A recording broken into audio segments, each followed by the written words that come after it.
মা তুমি বলতে না ওই পাশের বাড়ি মেয়েটার থেকে কিছু শিখতে? হ্যাঁ তো ও সকালবেলা একজনের সঙ্গে পালিয়ে গেছে। তোর আছে কেউ কেউ পাত্তা দেয় কোনো ছেলে?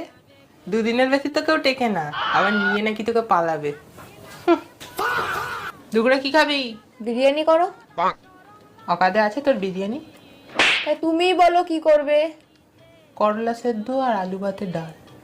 ও করে ফেলেছে তখন জিজ্ঞেস করতে এসছো কেন? মজা লাগে। এ দেখো তো এই কুত্তাটা কত সুন্দর দেখতে।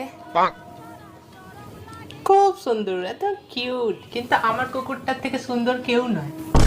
মা মা নয়। আর চর শালাকে মার, শালাকে চর। এ দেখো মা আমি এঁকেছি। এইগুলো খাতায় করে রে, ওইগুলো পায়খানায় গিয়ে করতে হয়। মানে ভেঙেছিস তো? আর যাব না